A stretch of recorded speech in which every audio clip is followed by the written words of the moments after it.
भासित शोभितलिङ्गं जन्मज दुःखविनाशकलिङ्गं तत्प्रणमामि सदा शिवलिङ्गम्।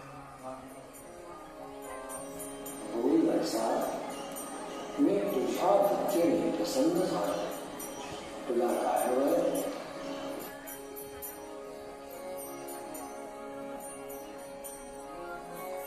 देवाधिदेव महादेव, माझ्याकडे राज्य ऐश्वर्य आहे, पण संतान प्राप्ती झाली नाही. म्हणूनच तुमची आराधना करून तुमच्याकडे वर मागतो. संतान प्राप्तीचे सुख माझ्या पदरात घाल, हीच एक इच्छा. तथास्तु. तुझ्या मनातील इच्छा पूर्ण होईल. पण एक गोष्ट ध्यानात ठेव, माझ्या वरानुसार तुला कन्या होईल. तिचं नाव रेणुका.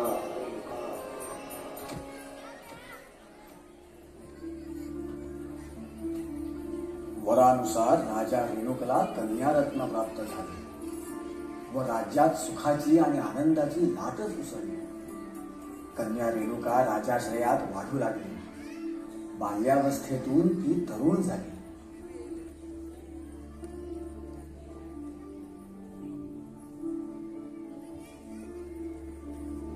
एकदा ती जंगलातून परत येत असताना तिला तेजोमय आवाजाने आकर्षित केले. त्या आवाजाच्या शोधात ती ऋषी जमदग्नींकडे पोचली. ते ध्यानस्थ बसले होते. त्यांच्या अलौकिक तेजाने मोहित होऊन तिने विवाहाचा प्रस्ताव ठेवला.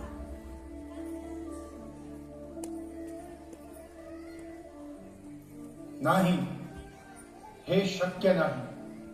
तू एक राजकन्या आहेस, राजवैभवात राहणारी, आणि मी जंगलात राहणारा ऋषी.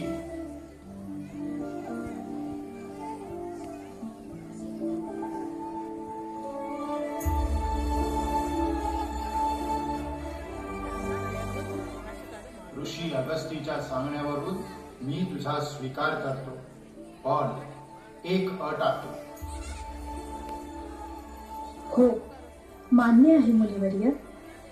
लक्ष्मीर्यस्य परिग्रहः कमलभोः सोनुर्गरुत्मान् रथः पौत्रश्चन्द्रविभूषणः सुरगुरुः शेषश्च शय्यासनः ब्रह्माण्डं वरमन्दिरं सुरगणा यस्य प्रभोः सेवकाः. ऐक माझी अट. आश्रमात प्रवेश करण्यापूर्वी तुला वाळूचा घट तयार करून त्यात नदीचे पाणी घेऊन यावे लागेल.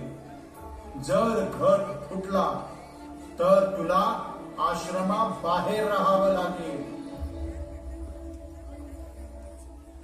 मला तुमची अट मान्य आहे. धन्य आहेस तू आणि तुझी स्वामी भक्ती.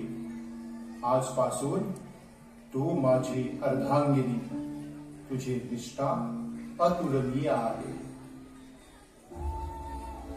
घट तयार करणे आणि त्यातून आश्रमात पाणी घेऊन जाणे हा रेणुकेचा नित्यक्रम झाला होता.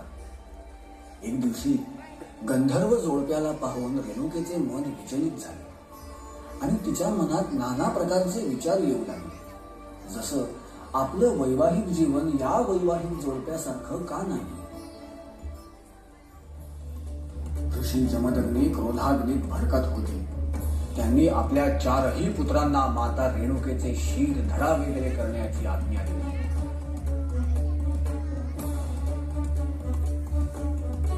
पण जमदग्नींच्या आज्ञेचं पालन करण्यास 4ही पुत्र असमर्थ ठरले. शेवटी जमदग्नी ऋषींनी 4ही पुत्रांना शाप दिला व ते मृत्युमुखी पडले.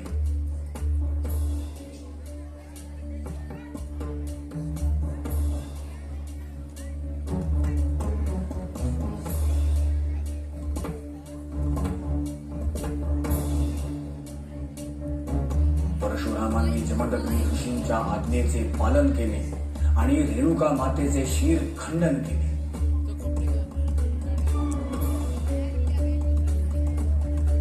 परशुराम ऋषी जमदग्नीकडे घोर मागला. मृत्युमुखी पडलेले भाऊ आणि माता रेणुका यांना पुनर्जीवित करा. तथास्तु.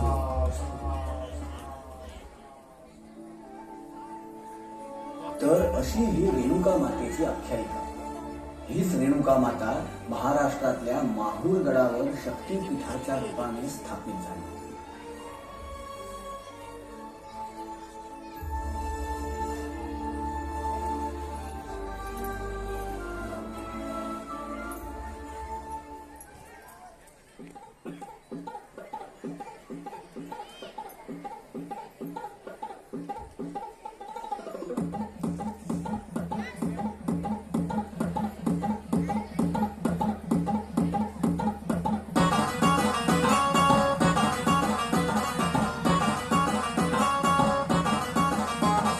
नदीच्या पल्ल्याड आईचा डोंगर, नदीच्या पल्ल्याड आईचा डोंगर, कोणाला माझ्या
हे संपूर्ण नाटक रेणुका मातेच्या दिव्यत्वावर आधारित होते. तसेच भक्ती, संयम, कर्तव्याची जाणीव आणि अहंकाराचा त्याग या चिरंतन मानवी मूल्यांचा संदेश देते. चला तर बघूया सप्तशृंगी देवी. सप्तशृंगी देवी ही सप्तशृंग पर्वत रांगांमध्ये वसलेली शक्ती स्वरूपा आदिशक्ती आहे.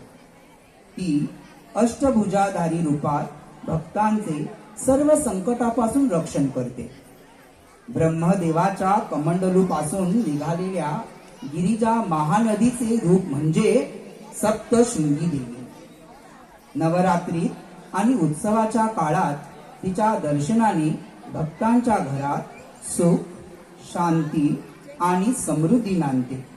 तिच्या कृपा आशीर्वादाने जीवनातील प्रत्येक अडथळा दूर होऊन भक्तांना धैर्य व आत्मविश्वास प्राप्त होतो.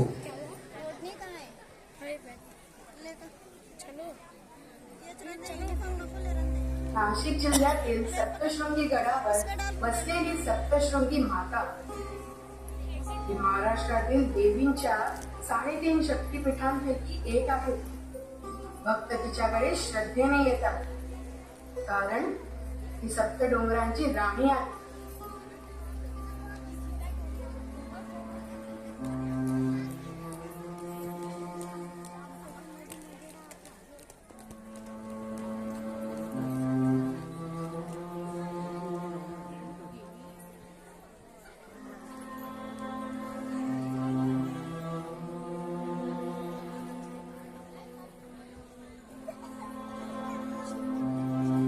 अरे रे, यंदा पावसाची चिन्ह दिसत नाही. शेत कोरडं पडले. आमच्यावर आई तर कोप झाला की काय, काही समजत नाही. अरे घाबरून कसं चालेल? आई सप्तशृंगी सगळं नीट आहे. भक्तांनो मनापासून प्रार्थना करा. देवी सप्तशृंगी भक्तांचं ऐकते.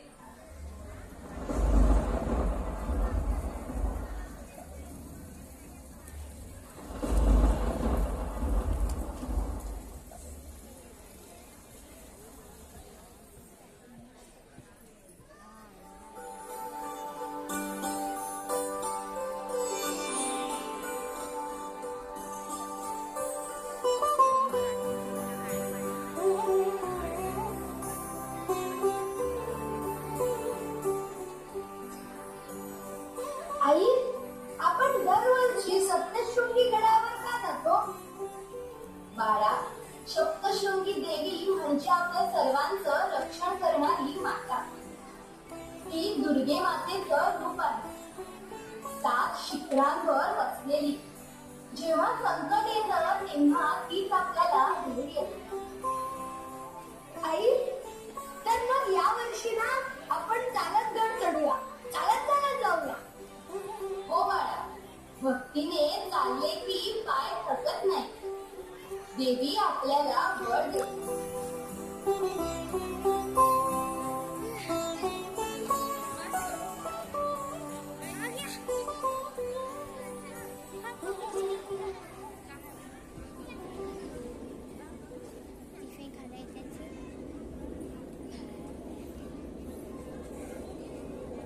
बापरे, घरावर पोहोचणे काही सोपे नाही, पण श्रद्धा आहे आईकडे. आई, तू बस थोडा वेळ, मी तुझ्यासाठी पाणी आणते.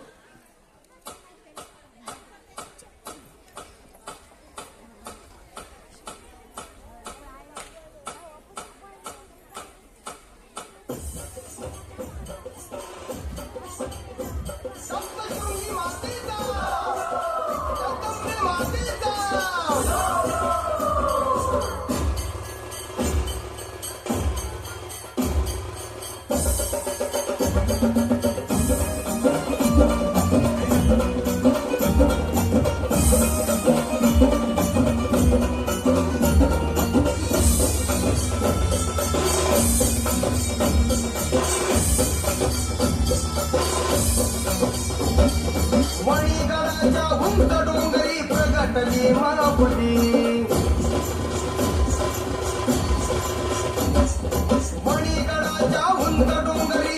प्रगटली माऊली 18 भुजाचे विराट रूप सावली सप्तशृंगी धावते सप्तशृंगी धावते सप्तशृंगी धावते सप्तशृंगी धावते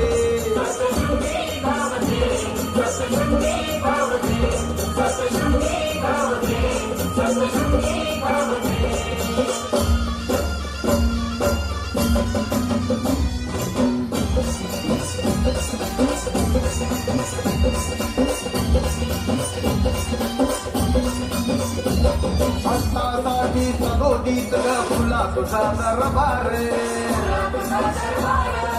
उदे गंबे उदे चंडिके चाले जय जयकार हस्तासाठी सदोदित फुला तुझा दरबार उदे गंबे उदे चंडिके चाले जय जयकार सप्तशृंगी माते अम्मावर कृपा दृष्टी ठेवली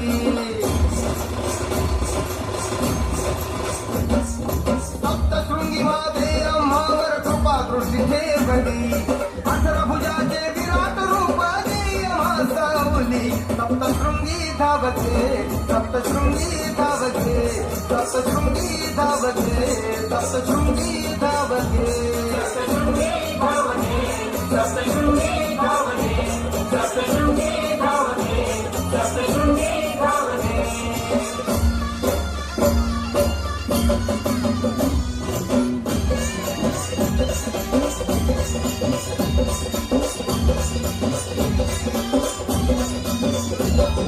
दुमदुमली ती बनी गाई दुमदुमली ती बनी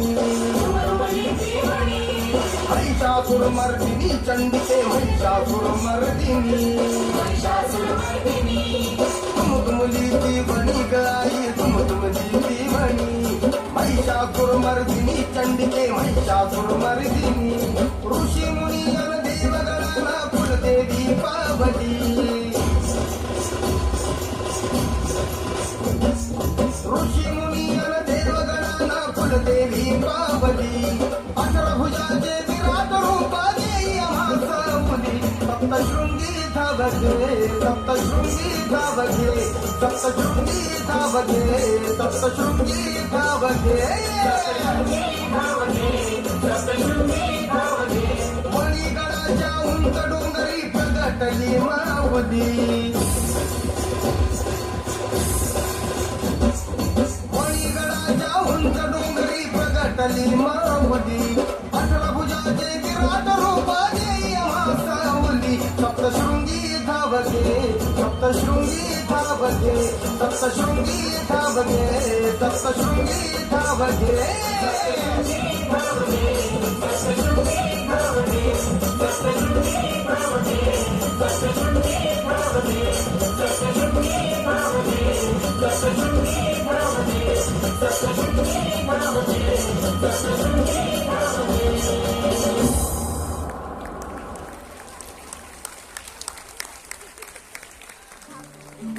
माझ्या गोष्टी तू प्रेमाने आणि श्रद्धेने आली आहे थकवा तुझ्या शरीराचा असले तरी मनाचे बळ तुझ्यात आहे तुझे संकट मी दूर केले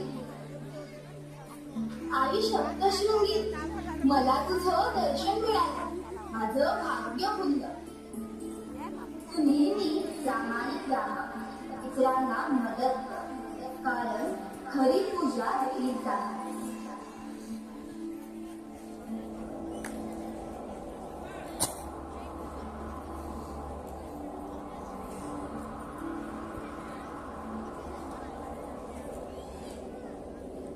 आई आई तू इतकी शांत शांत का आहेस बाळा आईचं दर्शन मिळालं आपलं आयुष्य यशस्वी झालं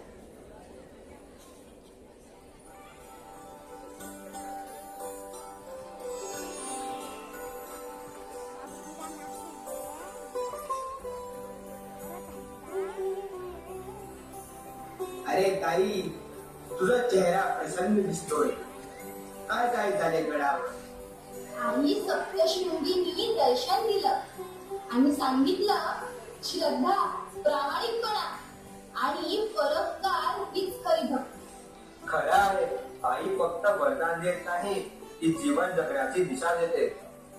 आणि सप्तशृंगी आपल्याला सद्बुद्धी आणि धैर्य देऊ. सप्तशृंगी माता की जय. सप्तशृंगी माता की जय. सप्तशृंगी माझे आई मला ठाव द्यावा काही.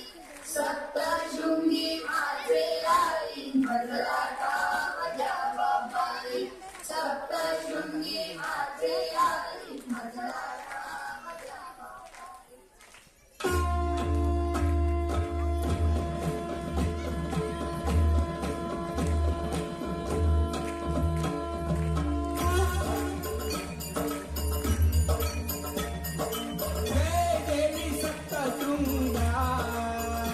अंबा गौतमी गंगा नटली बहुरंगा मोठी शेंदूर अंगा.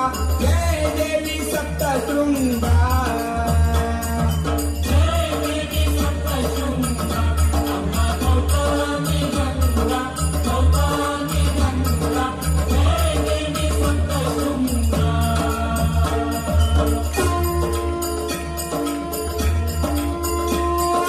पूर्वमुख अंबे ध्यान करावा करी मान.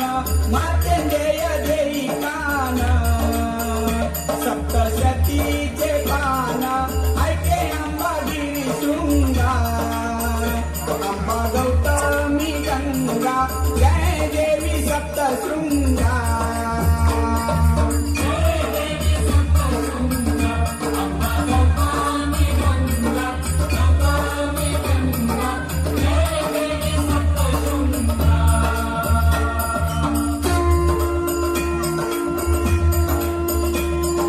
माये तुझा बहु थाट येई सगुण भेट. प्रेम पान्हा एक घोट भावे भराले पोट. करू नको मन भंग.